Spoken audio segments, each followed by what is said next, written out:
예, 신율의 뉴스 정면 승부 3부 시작하겠습니다. 오늘 3부 정면 인터뷰인데요. 더불어민주당 홍익표 전 원내대표 전화 연결돼 있습니다. 대표님 안녕하세요.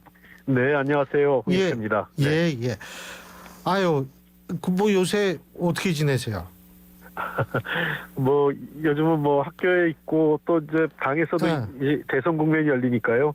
또 이것저것 또 일정 때문에 당원 교육도 있고 그렇게 좀 바빴습니다. 그렇죠. 아이 대학에 참 계시죠, 맞아요. 예. 근데 뭐 하여간 아이 근데 요새 하도 이게 뭐 자 일단은 제가 이걸 뭘부터 여쭤봐야 될지 모르겠는데 이거부터 좀 여쭤봐도 돼요? 한덕수 대망론 어떻게 보십니까?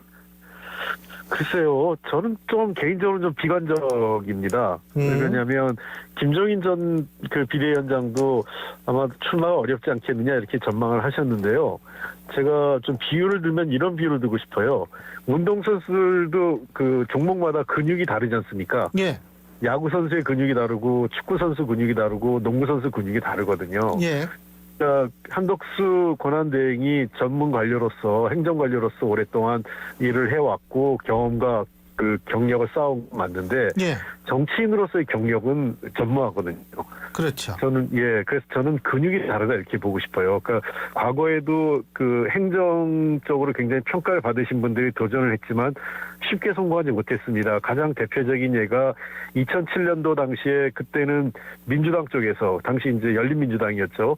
그 행정의 달인이라고 했던 고건정청리를 모시려고 했잖아요. 예. 우리 학교 총장도 저희 학교 총장도 있었어요. 예. 굉장히 존경받고 훌륭한 분이시죠. 고건청리도요. 아유, 네. 예, 잘 안 됐지 않습니까, 결국은요. 예.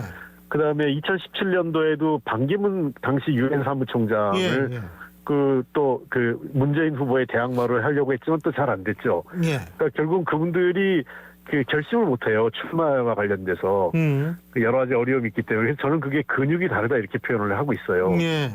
그래서 저는 개인적으로 조금 쉽지 않지 않겠냐 이런 거고요. 그리고 또 하나 더 어려운 것은 지금 경선하고 있는 국민의힘 후보들이 사전에 예를 들면 한덕수 권한대행과 단일화를 하겠다는 약속을 하고 시작하지 않는 한 나중에 최종적으로 후보가 된 사람이 그거를 단일화하지 않겠다 나는 그냥 완주하겠다고 하면 그 당원 당규상 막을 수 있는 방법은 없습니다. 그렇죠. 맞아요. 그러니까 이게 바깥에 나가서 무소속으로 출마해서 단일화하는 이러한 것들도 현실 가능성이 많지 않을 수 있다 이런 말씀이신데요, 그렇죠? 그렇습니다. 그래서 저는 현실성 측면에서 쉽지 않다 그렇고 보이고요. 그다음에 더 중요한 것은 지금 그 한덕수 권한대행한테 여러 가지 권한대행으로서 해야 될 그 역할이 있지 않습니까? 안정적인 국정관리, 선거관리, 그다음에 지금 통상과 관련돼서 어떤 최초 내용 등 이 등등의 여러 가지 일이 있는데 이렇게 자꾸 입장을 모호하게 갖는 건 아니라고 생각합니다. 만약에 진짜 대선 출마할 의지가 있다면 국민의힘 경선에 참여하는 게 맞는 거고요. 아니면 이 시점에서는 자꾸 이렇게 이런저런 가능성을 열어두기보단 대통령 출마 생각이 없다. 나는 권한대행으로서 내 역할을 충실히 하겠다. 이렇게 빨리 선언하는 게 맞습니다. 그리고 홍 대표님이야 뭐 진짜 워낙 뭐 정치학자에다가 저 원내대표까지 되신 정치에 또 실물 정치도 잘 하시는 분이라서 여쭤보는데 자 지금 말이에요. 그 오세훈 서울시장 불출마 선언했죠. 예. 네네. 그 다음에 유승민 전 원내대표가 국민의힘 경선 불출마를 선언을 했습니다. 예. 네. 자, 이 얘기는 뭐냐면 국민의힘의 지금 대선 후보 경선에 참여하는 그런 후보들 중에서는 탄핵에 찬성했던 분이 그 한동훈 전 대표밖에 안 남은 측면이 되거든요. 예? 말씀하세요. 예, 안철수 의원도 있습니다. 안철수 의원도 있죠. 그러면은 제가 이걸 좀 여쭤보고 싶은 게 한덕수 권한대행이 만일 나온다라고 생각했을 때 그러면은 이분은 탄핵에 반대했나요? 찬성했나요? 전 그게 잘 모르겠다. 어떻게 보세요? 그건? 참 모호하죠. 근데 어쨌든 한덕수 권한대행 본인은 그 비상계엄에 대해서 동의하지 않았다. 이런 얘기를 했기 때문에 비상계엄에 대해서는 반대 입장인 것 같고요. 그다음에 탄핵에 대해서는 뭔가 유보적 또는 탄핵에 대해서 소극적 반대 이런 정도 아닐까 싶습니다. 입장을 정리해 보면요. 아니 이게 선거 구도와 관련해서도 굉장히 중요한 부분이라서 제가 여쭤봤는데 네. 어떻게 보세요? 왜 이렇게 국민의힘에선 다수의 의원들이 의원이 아니라 다수의 분들이 이 불출마, 경선 불출마 뭐 이런 얘기가 나올까요? 우선은 뭐 각각의 사정은 있는 것 같습니다. 유승민 전 대표 같은 경우는 예. 실제로 그 지금 같은 경선 룰에서는 본인이 당선 가능성이 전혀 없다 이런 게 크게 작용을 한 것 같고요. 그 조금이라도 중도층이 그 국민의힘 경선에 참여할 수 있는 여지를 좀 열었으면 하는 게 희망이었는데 그게 안 되니까 이제 좌절하시고 내려놓은 것 같고요. 아마 삼지대까지 염두에 두신 것 같습니다. 유승민 전 대표 같은 경우는요. 근데 반면에 이제 오세훈 시장 같은 경우는 사실상 최근에 여러 가지 악재가 겹치면서 지지율이 정체 내지는 하락세였어요. 그러니까 주로 이제 뭔가 이렇게 서로 맞물려 있는 게 한동훈 전 대표, 오세훈 시장인데 과거 한동훈 대표가 쭉 배신자론에 갇혀서 내려가면서 오세훈 시장이 올라왔고요. 최근에 오세훈 시장이 명태균 게이트나 또는 토지거래 허가제 등등의 어떤 부설수 등등으로 이렇게 지지율이 하락하면서 도리어 이제 한동훈 대표가 다시 부상하는 이런 관계에 있어서 전체적으로 그런 여러 가지 악재가 연이어 이어지고 지지율이 정체 내지 하락세에 접어들면서 오세훈 시장도 결국은 뜻을 접은 것 아닌가 이렇게 생각을 합니다. 그리고 더더군다나 자기를 좀 도와줄 거로 생각했던 많은 상당수의 의원들이 도리어 한독수 권한대행 추대론적으로 입장이 선회하면서 더 동력이 없어진 것 같습니다. 그리고 지금 국민의힘 내에서는 윤심 논란 그러는데 그 윤 전 대통령 말이에요. 지난주 금요일 날 사저에 도착해서 이런 얘기했다 그러죠. 다 이기고 돌아왔다. 예? 5년 하나, 3년 하나 이런 식으로 얘기를 했다고 하는데 일단 이거부터 여쭤볼게요. 이거 어떻게 보세요? 저는 정말 제 방송에서 그걸 보고 귀를 의심했습니다. 제가 그걸 들으면서요. 예. 도대체 누구하고 이겼다는 건지 모르겠어요. 예. 국민과 싸워서 이겼다는 건지 아니면 어떤 의미에서 이겼다고 하는 것도 모르겠고요. 그리고 대통령의 임기가 5년을 못 지키고 3년 만에 중도하차 탄핵돼서 파면된 거 아니겠습니까? 예. 그렇다면 국민들께 죄송하다, 송구하다는 게 먼저 선행됐어야 되는데 예. 마치 무슨 개선장구처럼 3년이든 5년이든 똑같다 이렇게 얘기하는 것은 정말 한때 최고 지도자 대통령직을 수행했던 공인으로서의 마인드가 전혀 잡혀 있지 않은 생각이에요. 저는 이거는 정말 잘못됐고 윤석열 대통령이 이런 식으로 자기 지지자들만 바라보는 정치를 해서는 안 된다. 그래도 한때 대통령이었으면 좀 송구하고 자숙하는 자세를 취하는 게 맞습니다. 글쎄 저도 누구를 이기고 돌아왔는지 그게 좀 궁금해서 한번 인터뷰에 모실 수 있으면 좋겠다 이런 생각을 했는데 자 윤심 작용할 거라고 보십니까? 국민의힘 경선에서? 예, 크게는 아니지만 일정 정도 작용을 할 것 같습니다. 당락을 절대적으로 좌우한다 이렇게 볼 수는 없겠지만 경선 과정에서는 굉장히 많은 요소가 작동을 하지 않겠습니까? 근데 저는 여러 가지 한 세 손가락 안에 드는 요인 중에 하나는 될 거로 생각됩니다. 세 손가락. 아니 근데 제가 잘 이해가 안 되는 게 원래 우리 정치학에서는요. 정치학자시니까 더군다나 권력은 원래 이렇게 끊어지는 순간 영향력을 상실하는 게 맞는데 그래도 영향력을 미친다? 저는 그게 잘 이해가 안 되더라고요. 이게 지금 일종의 지지자 정치의 폐해라고 볼 수 있겠습니다. 팬덤 정치요. 예. 예. 지지자 정치의 이제 일종의 폐해인데요. 어쨌든 지지층이 아직 윤석열 전 대통령으로부터 마음을 회수하기에는 시간이 너무 짧습니다. 그러니까 우리가 제도적인 권력으로서의 윤석열 대통령의 그거는 끝났지만 탄핵으로서 정치인 윤석열의 영향력은 아직 남아있다는 거죠. 지지자들에게. 그러니까 그분들이 마음을 돌아쓰기에는 상당한 일정한 시간과 명분이 있어야 되는데 아직 시간과 명분이 정확치 않다는 거예요.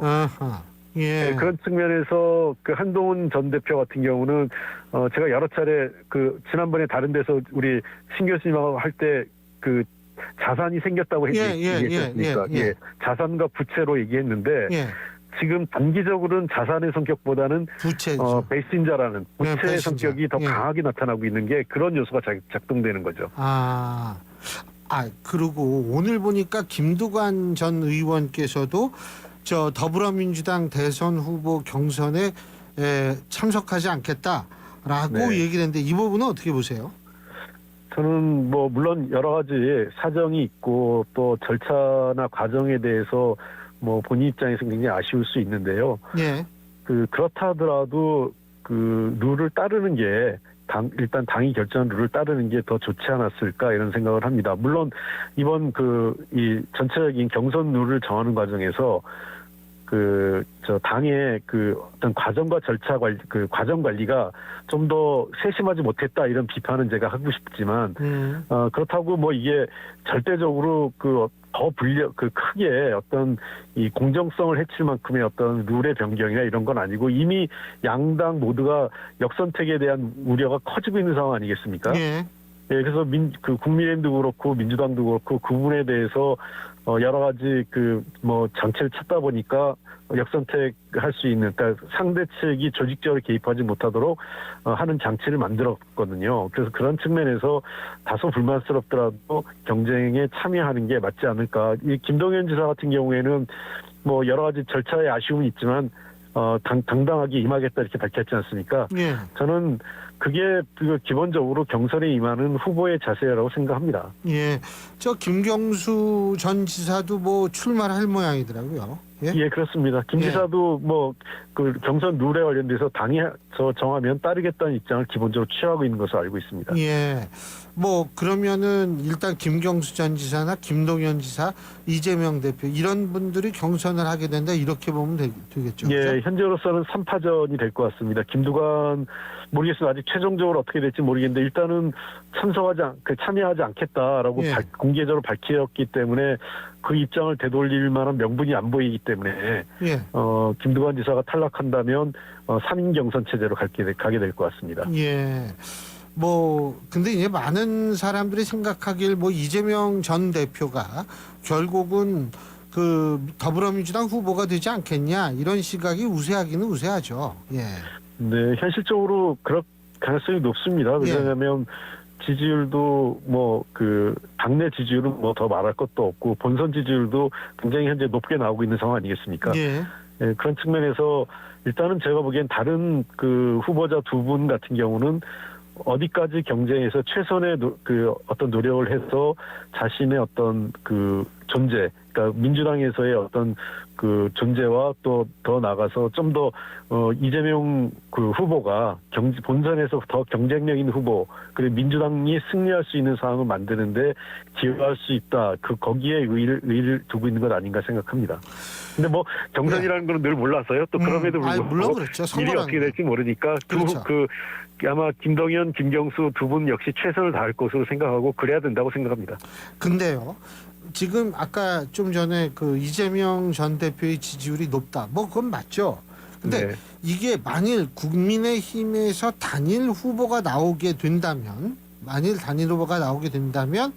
그때는 좀 달라지지 않겠느냐 이런 분석을 하는 사람도 있는데 어떻게 보세요?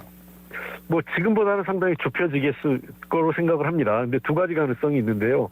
흔히 지금 우리나라 대통령 선거에 반복적으로 나타나는 5% 이내 박빙 싸움이 될지, 또 아니면은 생각보다 차이가 큰 5% 이상의 내지 5%에서 10% 정도의 차이를 낼 건지, 왜냐하면 구도상으로 지금 그렇게 나오고 있거든요. 저는 이번 선거는 모르겠습니다. 제 판단은 약간 후자, 그래도 생각보다는 격차가 좀 있는 대선이 되지 않을까 생각하는데요. 가장 큰 이유는 보수층 지지자들, 그러니까 국민의힘의 후보를 찍어야 될 지지층들이 현재 국면에서는 투표를 포기할 가능성이 굉장히 높다. 왜요? 이게 과거 2007년도 당시 민주당 정동영 후보하고 이명박 후보. 예, 그때 거의 배 가까이 차이가 최다표 차이 났잖아요. 그 시점과 비슷한 상황이 나올 가능성도 높다고 생각합니다. 그때도 보면 이명박 대통령 당시 후보의 표가 많은 게 아니라 정동영 후보의 표가 적었어요. 그러니까 당시 민주당 후보의 지지자들이 어차피 질 선거, 그다음에 두 번째는 그 당내 어떤 그때 노무현 대통령에 대해서 소위 친노, 비노, 뭐 반노 이런 등등의 입장으로 갈리면서 도리어 친노 입장을 가진 지지자들이 정동영 당시 후보에게 등을 돌리면서 후보를 포기한 사람이 많거든요. 네. 그러니까 이제 투표를요. 네. 그래서 투표율이 굉장히 역대로 제일 낮은 대통령 선거였죠. 그 당시에요. 예. 그래서 지지율 격차 크게 났었습니다. 그러니까 저는 거꾸로 이번에 윤석열 대통령에 대한 그 호불호가 지금 국민의힘 지지층에 있기 때문에 윤 대통령에 대한 비판 내지는 그 선호하지 않는, 그러니까 윤 대통령의 탄핵에 대해 찬성하고 비상계엄에 반대하고? 그 반대하신 분들이 반대하는 보수층이요. 예. 반대하는 보수층이 투표에 참여하지 않을 가능성이 있지 않을까 이런 생각을 하고 있습니다. 특히 이제 그 경우 지금과 같이 예를 들면 한동훈 후보나 안철수 후보가 안 되고 예. 그 나머지 분들이 됐을 때 더욱이 심하게 나타날 거로 보입니다. 뭐 선거라는 거는 모르긴 모르는데 아유 근데 뭐 이거 하도 이제 뭐 급하게 모든 게 많이 돌아가고 이러니까 예. 뭐 저도 그냥 한 개인적인 예측에 불과합니다. 그래서. 물론 그렇죠. 근데 뭐 어쨌든 뭐 이럴 때일수록 이게 우리 홍익표 전 대표님 우리 또 정책 박사시고 하니까 이런 이 정치도 오래 하셨고 그래서 이런 분들의 분석이 더 귀중하게 느껴지죠. 오늘 말씀 여기까지 듣겠습니다. 고맙습니다. 네, 예, 감사합니다. 예, 지금까지 더불어민주당 홍익표 전 원내대표였습니다.